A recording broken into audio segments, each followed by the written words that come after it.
धर्म के प्रतीक मेरे गुरुजन व अध्यक्ष जी व बाहर से आए हुए सभी सरदारी, सभी माताओं और बहनों, नौजवान साथियों, मेरा नाम यशपाल फरीदपुर है। मैं इस वार्ड नंबर 8 से मेरे क्षेत्र की जनता द्वारा चुना हुआ प्रत्याशी जिला पार्षद हूँ। जितने भी मेरे गांव से बाहर सभी सरदारी आए हैं, सभी का मेरे क्षेत्र में पहुंचने में स्वागत करता हूं, हार्दिक अभिनंदन करता हूं और मेरे गुरुओं के चरणों में मैं नमन करता हूं। आज से कुछ दिन पहले मुझे पता चला कि भाई यहाँ पे गौशाला का कोई मसला चला हुआ है। मुझे फोन किया गया तो मैंने उनसे बात की। सरपंच साहब से भी टाइम लिया। सरपंच साहब ने एक बार तो फोन नहीं उठाया, दोबारा फिर मैं उस टाइम वीडियो साहब के साथ बैठा हुआ था।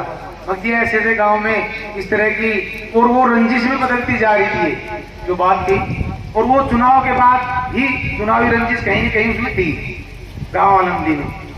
तो मैं खुद, मैं था, शायद राजपाल सरपंच, राज सरपंच और थे 3-4, हम खुद गाँव में जयपाल सरपंच के घर पे गए।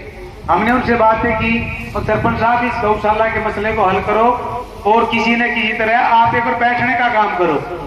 तो अध्यक्ष महोदय वहां पे उन्होंने बैठने के लिए कोई मन नहीं बनाया।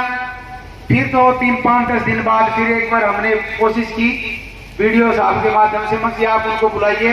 वीडियो साहब ने कहा भाई कोई बात नहीं, 5,5100 रुपए पर एकड़ जो सरकारी बोली होती है कुछ गौशाला की, चलो भाई गौशाला में 5100 रुपए पर एकड़, ये जितने 12 किले मांग रहे हैं और इन्होंने 17 एकड़ जमीन पे कब्जा कर रखा है।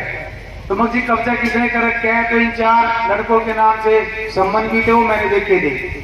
तो वो मैंने गलत लगा। मैंने सरपंच साहब को, पंचायत को भी कहा था मत इन पर्सनल आदमियों के नाम से आप मत करो, गौशाला की इनकी लड़ाई है, ठीक है, कहीं न कहीं सेवा कर रहे हैं उसमें और निष्पक्ष भाव से और निस्वार्थ कर रहे हैं। फिर हमने अध्यक्ष महोदय, माननीय संत समाज जी, हमने गौशाला में ही महाराज जी की अध्यक्षता में एक छोटी सी अपने क्षेत्र की पंचायत रखी। वहां पे धीरे धीरे कहीं न कहीं सहमति बनी और 4 पॉइंटों पे सहमति हमने वहां पे कर दी थी। गांव के यहाँ पे कुछ बैठे होंगे 150 आदमी उस टाइम थे। पहला था अब जो वहां पे शेड बनी हुई है उसको एज इट इज रहने दो और पंचायत तो उसमें मालिक रहेगी, पंचायत की जमीन है, पंचायत मालिक रहे और उसको तोड़ा ना जाए। उसमें पंचायत सहमत होगी थी, गौशाला भी सहमत हो जाएगी। दूसरा एक पॉइंट रखा, अब भाई जो 15 एकड़ 17 एकड़ इन्होंने जमीन बो रखी है, मैंने कानून से भी बात की जैसे वीडियो साहब से, तो उन्होंने कहा भी 5100 रुपए की पर्ची कटवा के ना और वो कर लेंगे। तो इन्होंने कहा कि 17 एकड़ बो रखी है, तो हमने कहा भी 12 एकड़ जमीन देने के लिए पंचायत तैयार होगी थी और 5 एकड़ जो जमीन है उसका जो इन्हें एक्स्ट्रा बो रखा था उनका हमने पैसा दिलाने के लिए बोल दिया भाई 5100 के हिसाब से। और तीसरा एक पॉइंट था, अगर किसी भाई को या पंचायत को ये एतराज है, अब ये 4 आदमी ही इसकी मॉनिटरिंग कर रहे हैं, भाई गौशाला में अपना भाई दूध ले जाते हैं, तूड़ा ले जाते हैं, अनाज ले जाते हैं, तो पूरी पंचायत बैठी हुई है, आप अपने नए कमेटी के सदस्य दो और उसमें अध्यक्ष पंचायत के 70% सरपंच रहेगा और बाकी सारा अधिकार रहेगा माननीय महाराज जी के। लेकिन उसको मॉनिटरिंग करने का भाई कहां से कितना अनाज आया या कितना कूड़ा आया, कितने पैसे आए, कहां कितने गए, हिसाब किताब पूरी पंचायत ले सकती है, उसमें सारी सहमति होगी।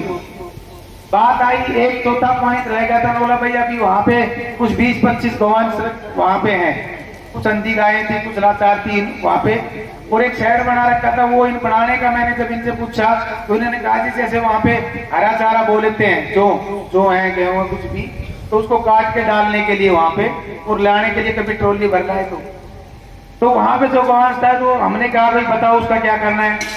पंचायत ये बोली, पंचायत के उस टाइम 5-6 पंच थे वहां पे, तो यूथ लड़के थे, तो वो खड़े हुए, बोले जी हम इस पॉइंट में अपनी पंचायत को सहमत कर लेंगे तो आपको ये मानना है? हमने तो कहा कि हम तो बनाने ही आए हैं और गांव का ये मसला खत्म करने आए हैं। तो फिर पंचायत और वो मेंबर मिलकर बोले थे हमें कुछ समय दिया जाए, हफ्ते 10 दिन का, इस पॉइंट को भी जो वहां पे गऊ हैं वो यहाँ आनी चाहिए नहीं आनी चाहिए, मगजी वो इन पे छोड़ दिया। हमने वहां पे साइन करा के और वहां पे वो बात रखी। वहां उस टाइम सहमति होगी थी पंचायत की भी, 12 एकड़ जमीन इन्होंने देनी थी और 5100 रुपए के हिसाब से वो जो गौशाला की जमीन थी वो ले ली थी और हर साल उसको रिन्यू किया जाएगा। फिर हमने कहा था भाई 60,000 रुपए जो 12 एकड़ जमीन का है उसका से हम समाज से जोड़ी पसार के मांगे तो कैसे पंचायत आलमदी को 60,000 रुपए हर साल मिल जाएंगे। ये बातें हुई थी और मैंने तो अपने जो मेरा एक कर्तव्य है वो ये भी कहा था, मगजी मैं अपनी तरफ से सारा जो मेरी कोई ग्रांट क्षेत्र आता है मैं हर साल 5 लाख रुपए आलमदी को गौशाला के नाम से दूंगा। जो भी मेरे सरकारी कोष से आएगा 5 लाख रुपए आलमदी को दूंगा गौशाला, जब तक मैं इस पद पे बना हूं। भाई ये 60,000 रुपए तो है ही, मैं भी दूंगा।